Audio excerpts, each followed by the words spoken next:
Well, hello again everyone, Tim Topham here, and as you may know, because I've put out a couple of reminders about this particular live video today, I'm talking all about aural tests from around the world, and I'm not just talking about them, I'm going to demonstrate them and actually get you to experience them, I guess.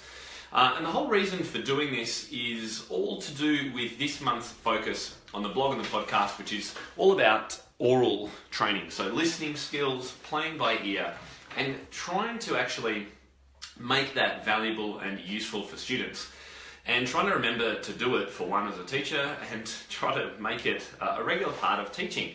We had a great mastermind with my community yesterday, and the conversation really struck a chord with me, please excuse the pun, in that I really hadn't thought about the way I approach aural until this month, really. In general, I've always done aural skills, I've tested my students, I've got them to hum and sing and play along and those kinds of things, but I haven't always done it in a really structured way. And so one of the key factors, I think, that really helps when it comes to making aural relevant and useful for students is actually having a sequence of and a plan about how you're going to introduce it in lessons. And so that's what we're going to be talking about actually this time next week, almost, more or less, when we have a free live training all about making aural fun and relevant in your studio. So I'm going to tell you a little bit more about that at the end of this particular Facebook Live. Good to see we've got a few people on. Dan Woods, hello, my brother-in-law. Good to see you. So the way that I'm going to run this today is I'm going to go through, what would have got, 1, 2, 3, about 5 different exams, and I've chosen grade 3 as a level to focus on. So that you can see the comparison of the kinds of things that are asked for in these exams, because they are hugely different. I actually, until I went and did this, I didn't actually realise quite how different they all were. So I hope this is useful to you, even if you're not teaching exams and you're not running students through any kind of exam assessment process. I hope you'll find this useful, and perhaps it will get you thinking about some of the ways in which you can test your students' aural skills and develop them, even though you're not doing an exam system or tests as such. And in actual fact, you know, when it comes to exam systems, and I'm taking these aural tests from various exam boards, aural is often left right until the end, or forgotten completely. And so poor students, really, they might get 1 or 2 weeks of test questions that the student drills them in before their exam, because it's seen as, you know, one of those little side things. You know, the main thing is that the student can play the instrument, right? Well, actually, the aural tests are really important.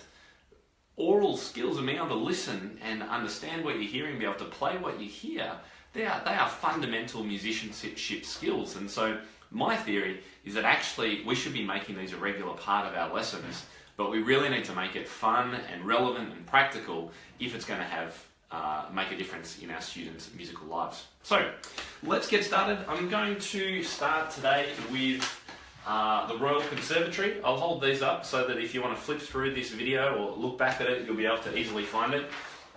And as I said, we're going to start with we're just going to focus on grade 3. So the requirements at grade 3 level for the Royal Conservatory are firstly clapbacks. So students will choose to clap, tap or sing the rhythm of a short melody after the examiner has played it twice. And I've got an example here. So this is the kind of thing you need to clap back the rhythm of this melody.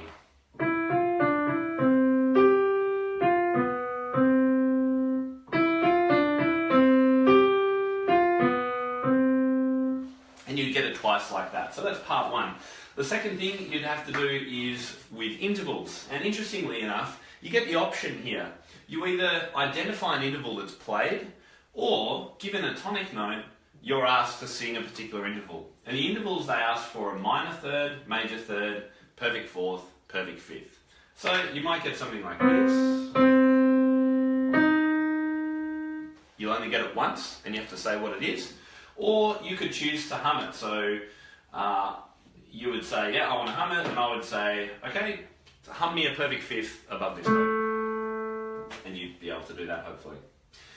There's two other sections. One is chords. So students are asked to identify the quality, major or minor, of a triad after the examiner has played it in blocked form once. So simply major or minor. And then the student is asked to identify a single note as the root, third or fifth of a major or minor triad after the examiner has played the triad in broken form once. So I think what this means, and I'm just picking it up from here, is that you would hear a triad such as, and then you'd get this note and you'd be asked to say which note that was. If I haven't quite got that right and you teach this syllabus, then please pop in a comment in the notes there and I'll be sure to see it. Okay, and then the last thing is that students are asked to play back a melody based on a major or minor pentascale. So the examiner will identify the key, play the tonic triad once, and play the melody twice. So I have an example of that as well to show you. So here's the example of a sample playback. So you have to listen and then play this back. Here's the tonic chord once, and the melody.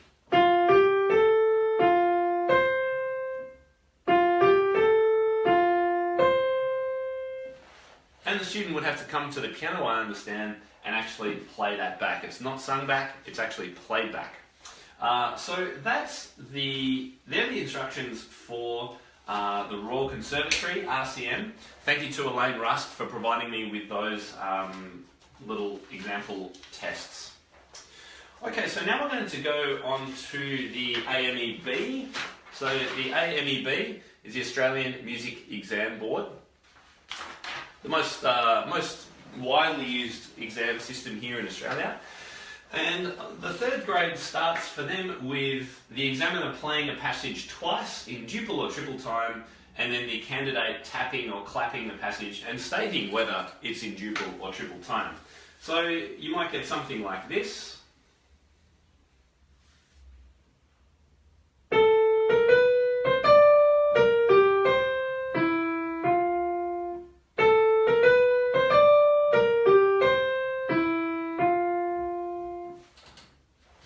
You need to clap that back and then state whether it's in triple or duple time, and that was duple time. Part 2 for the AMEB at third grade is melody. The student needs to hum or sing a short phrase played twice by the examiner, combining melody and time. So humming it back or singing it back, this is the tune. This is an example tune.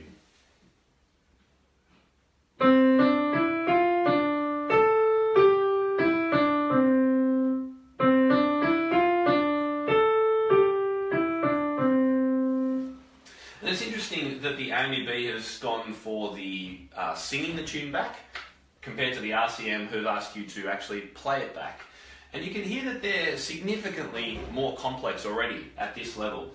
The AMEB aural, that can be challenging, and that was actually one of the easier melodies to hum back out of the selection that I've got here.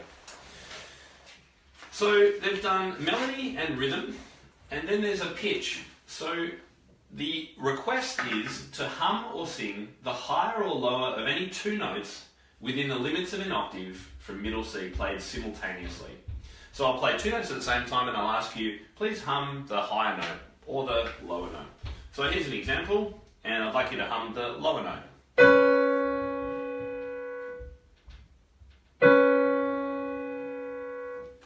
And hopefully you hummed this note here, or you'd be asked for the higher note.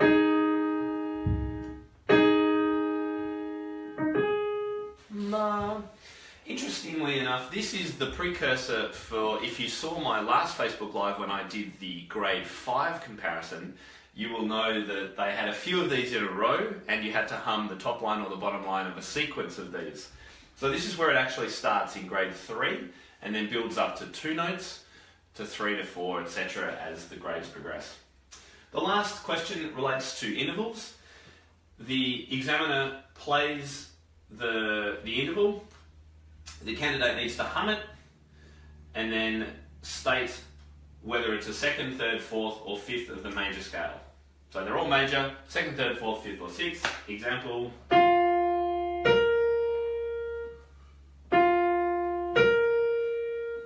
You'd hum them, bum, bum, and then say that it's a perfect 4th, or major 2nd, or whatever it is.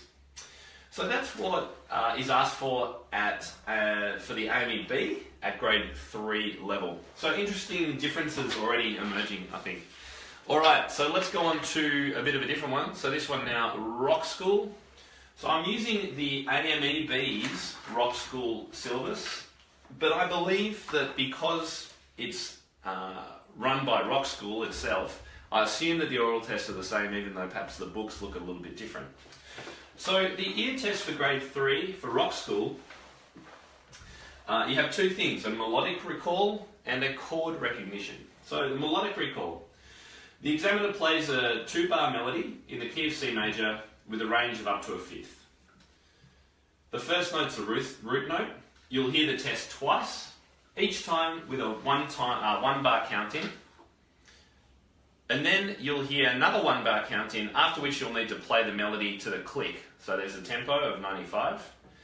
And so the idea is that you will, I'm just kind of reading the instructions. It's quite a complex instruction list here. It's acceptable to play over the track as it's being played, as well as practicing after the second playthrough.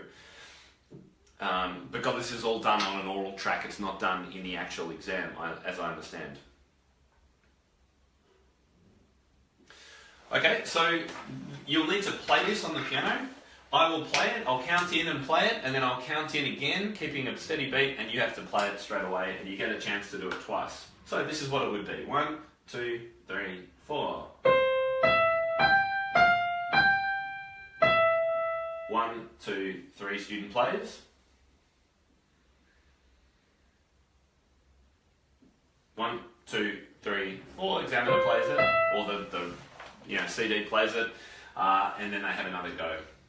So that's the example of the melodic recall for Rock School.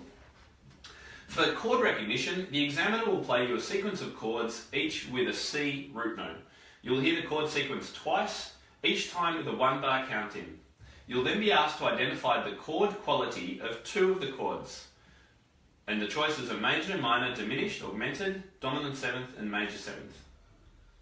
So it's going to go C and then to a different chord. You have to tell me what that is. C and then to a different chord. You need to tell me what that is. Okay, so it would be something like this.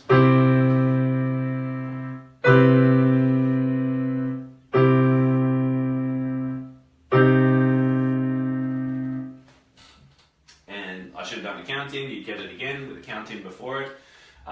And then you need to tell me what are those 2 chords that have been changed from the C. So the first one was, of course, a major 7th. Hopefully you got that one right. And the last chord, the second one, was a minor, C minor chord. Right, they also have musicianship questions, but we're just focusing on oral tests today. So that's Rock School grade 3 tests. Okay, let's take a look now at ANSCA. This is the Australian and New Zealand Cultural Arts. This is an exam board used in Australia and New Zealand in particular. Not sure it's used anywhere else. They have some quite modern syllabuses, which is quite interesting. And they do 2 piano and piano accompanying and all these kinds of things too. So their oral tests, as I understand, are the same regardless of the different syllabus that you use. So we'll go through and have a look. I can see a couple of comments here. Maggie says, interesting. Rachel, yeah, really relevant skills there, yeah. Choosing the chords and being able to decipher chord progressions is obviously something that's quite close to my heart. So this is ANSCA grade 3. The first thing is the candidate will, from sight, clap or tap a 4-bar rhythm similar to those below. So here's an example here, isn't it? These are this is what you'd have to look at as a student at grade 3 level and be able to clap it from sight. So I'd just say, okay, clap me this one here. And you'd have to go and do that. So that's question number 1. So that's a new test. None of the other exam boards so far have done a sight rhythm clapping yet. It's all been listening. Okay, so question 2 for ANSCA is the examiner will play a passage similar to these below twice which the candidate will then clap or tap. So I'll play a melody, you need to clap or tap back the rhythm. So here's an example of one of those.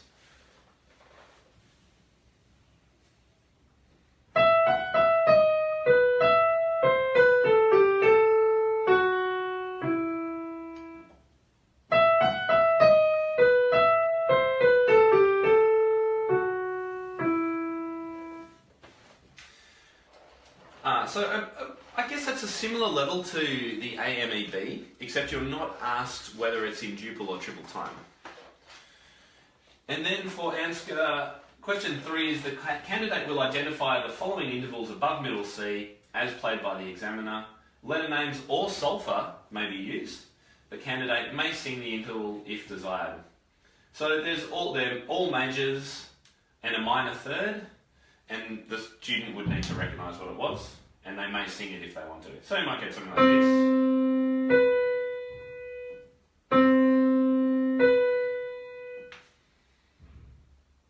And they need to recognise what that was. They're all major, except you could also get a minor third too. So major second, there's no major, there is a major third, perfect fourth, perfect fifth, major sixth, and major seventh.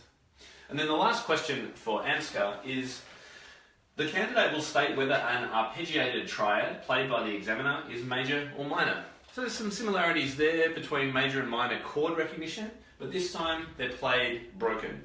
So it'd be something like this.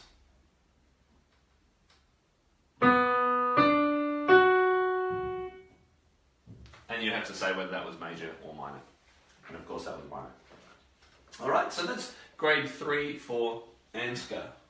Let me know if you've got any questions too about any of these tests, and I'm more than happy to answer. You can see that I've got a few people live. Alright, next one, Abrsm. And the first one I'm going to do is the specimen oral tests for the main exams. So Abrsm has Abrsm and then Abrsm Jazz. So I'm going to show you the Jazz one as well. But first one, just the standard one. I'm using, thank you to the Abrsm for lending me this. It's the specimen oral tests, grade 1 to 3. And you can grab that from the Abrsm website, abrsm.org. Okay, so the first thing that's asked for Abrsm, to clap the pulse of a piece played by the examiner and to identify whether it's in 2 or 3 or 4 time. The examiner will start playing the passage and the candidate should join in clapping as soon as possible, clapping in time, and preferably giving a louder clap on the strong beats. This is a great skill. The examiner will then ask whether it's in 2 time, 3 time or 4 time. The candidate is not required to state the time signature. So we might have something like this.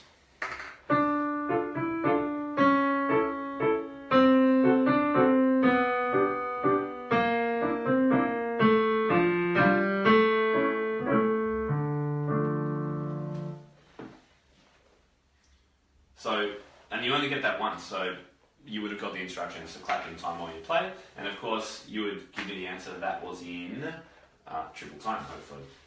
Okay. Alright, so next request is to sing as echoes 3 phrases played by the examiner.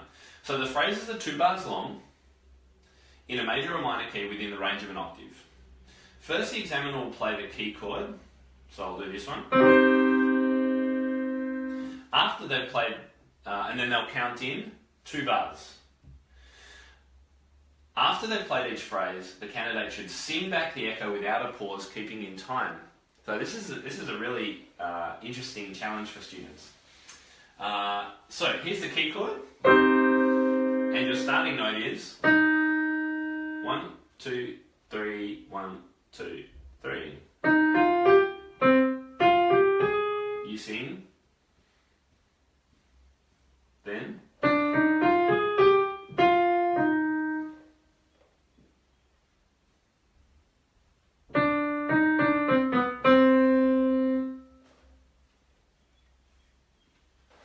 alright, how'd you go with that? Did you manage to keep up and not miss a beat as you echoed back by singing the phrases that I played? Hopefully you were able to. I think it's quite a musical way to approach a singing back activity. Smaller chunks than the other exam bullets, but then having to keep in time, I think is, well, it is a fundamental skill, we all know. That's a great way to actually be able to practice that skill, I think. Okay, question 3 is to identify a change in either pitch or rhythm during a phrase played by the examiner. So I'm going to play a phrase twice, but with a change in either pitch or rhythm the second time. Tell me what the difference was. Okay, so here's the key chord. Here's the original. 1, 2, 3.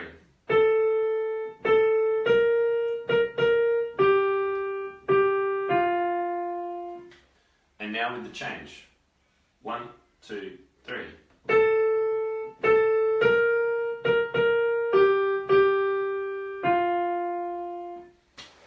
Okay, so what was different? All you good listeners out there. Rhythm or pitch?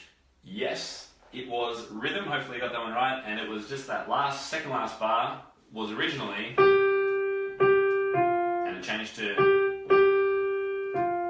Okay, so quite subtle. And there's a whole variety of different musical styles and things here, of course, as well. Good to see you, Billy. Nice to have you on the call today as well.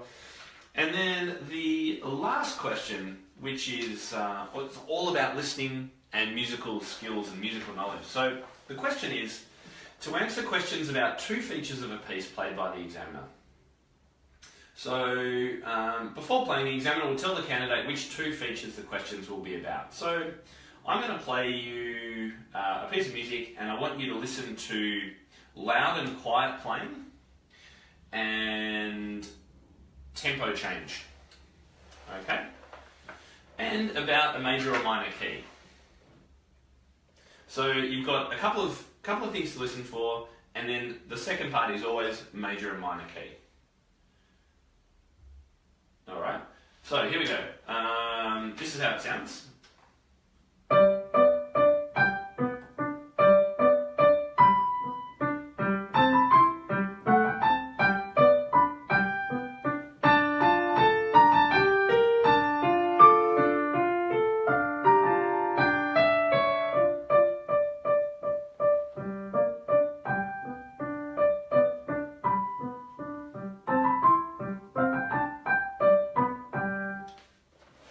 If I was a real examiner, I probably would have made those dynamics a little bit more obvious.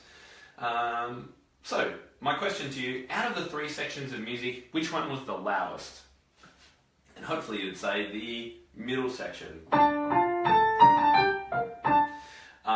And tempo, was there any change in the speed of the music, or did it always stay the same? Well, according to the music, I should have slowed down, but I think I actually did stay the same. So there you go. I would be a fail as an Abrsm examiner. I would need to do some more practice. And that's it. So they're the grade 3 tests for the Abrsm main sort of, the standard piano assessments. So let's now go on to Abrsm Jazz. So here's my little sign here, Abrsm Jazz. And again, this is kindly provided by the Abrsm, thank you. And this is from the specimen oral tests they're just called Jazz Piano Oral Tests, again, available from their website. So the first test is to clap the pulse of a passage of music in 2, 3, or 4 time played by the examiner. You can join in as soon as possible by clapping to the beat. That's part 1. Alright, so here we go.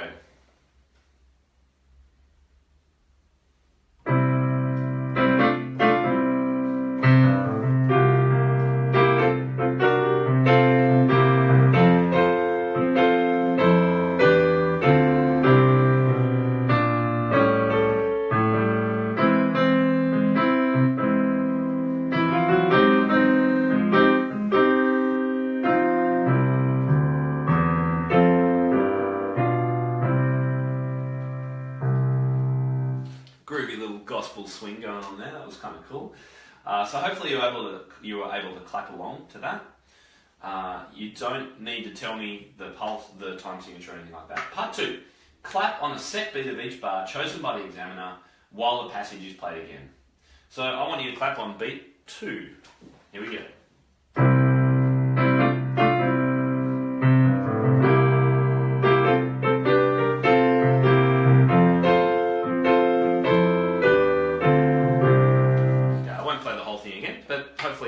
Most people are able to do that. Clapping on beat 2, bum, da da da dum, ba ba ba da bum, ba bum ba bum bum bum. Kind of groovy way to clap along to this. Part 3 of this first test is to clap the rhythm of a short single line extract, which is marked in the score for me here, which I'll play twice.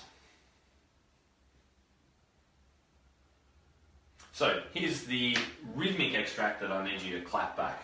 I'll play it twice. Can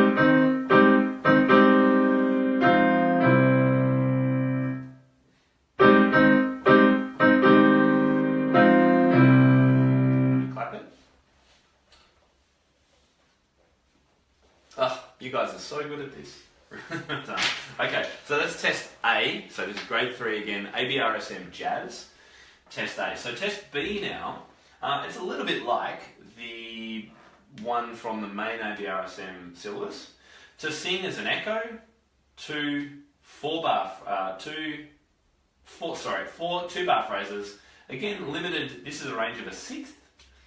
The echo needs to follow in strict time without a pause, and you get the chord at the start. And so the main differences here is that it's a groovier kind of rhythm. So which one we'll choose? We'll choose this first one, tonic chord. 1, 2, 3, 4.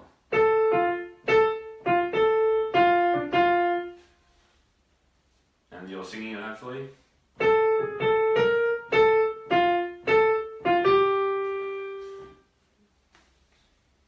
I think the first one I did was too short. Anyway, here we go. Next one is...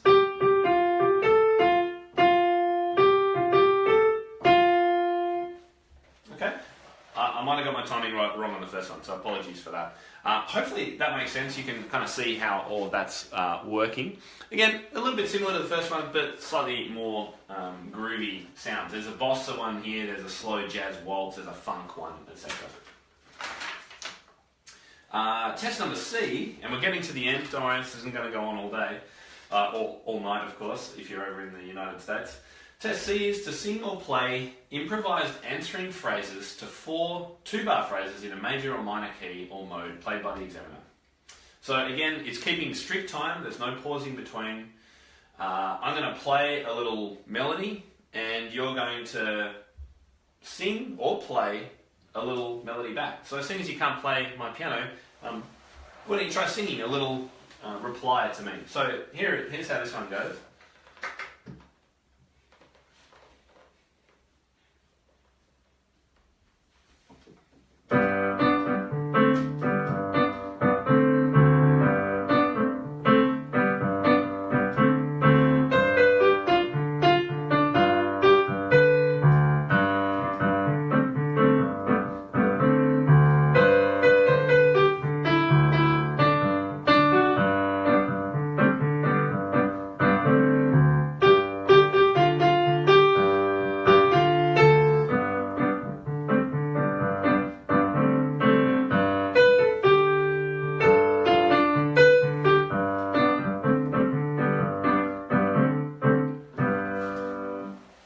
Hopefully on those gaps between where I did my little melodies, you were able to sing something back. Would you get your students to play that or sing it, do you reckon? Or would it be up to them to choose? I don't know. I mean, both are great skills. If I was preparing someone for this, I'd be getting them to do both and seeing which one came more naturally, perhaps. I guess singing is probably slightly easier because you don't need to worry about your note set as much. But yeah, interested to know what you think of that. By the way, let me know if this is interesting. Give me a thumbs up or a heart or something like that. Hopefully I'm not just talking to myself. There's a few people watching, so hopefully this is helpful for people. Interestingly enough too, on the Abrsm Jazz, they also have their quick studies, which is their version of sight reading, has a kind of improvisationary aspect to it. So yeah, worth having a look at. If you've got students interested in jazz, I think it's a really interesting syllabus to explore.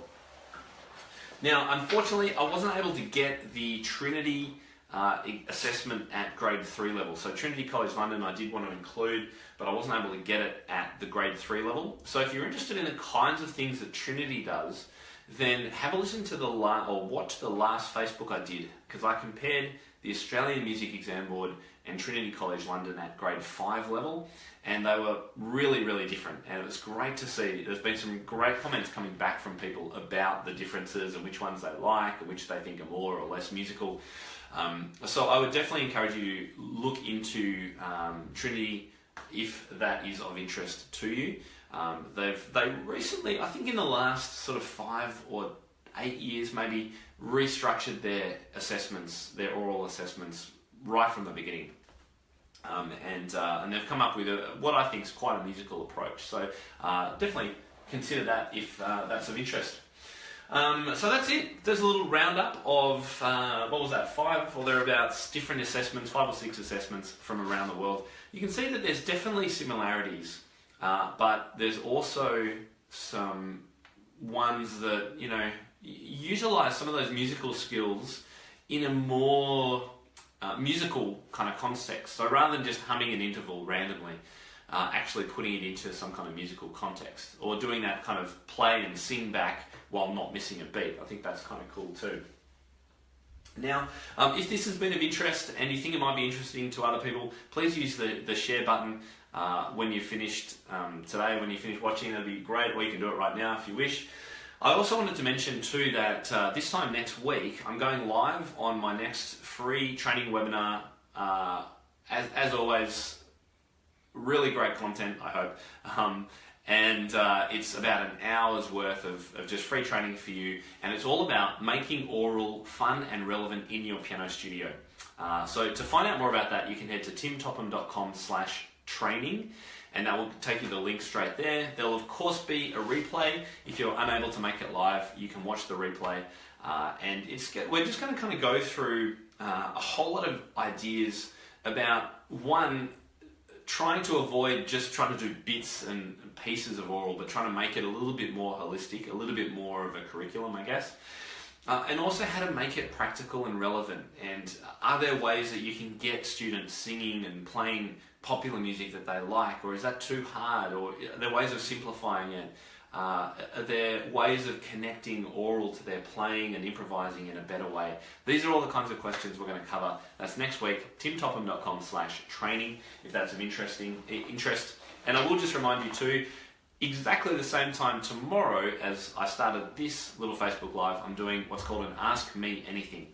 So I'm going to be live on the call, happy to answer any question from anyone about teaching, playing, my online business, podcasts, blogs, studio marketing, whatever it is. You've got a chance to ask me live tomorrow on that call, and I hope a number of you join us. It's been great to hang out with a few of you today. Thank you very much for that. Leave me a heart or a thumbs up or something if you found this useful, which I hope you have. And if not, tell me that too, because I don't want to waste anybody's time by doing things that aren't relevant. Hopefully I'll see a number of you on the live Facebook tomorrow. Come equipped with some questions, and you can always just shoot a question or two through, leave it as a comment at any time on any of these videos, and I'll make sure I get round to as many of them as I can, and I've got quite a few that I've been sent by email. So that should be a little bit of fun. Look forward to seeing you tomorrow. Until then, have a great day or night, wherever you are in the world. Bye-bye.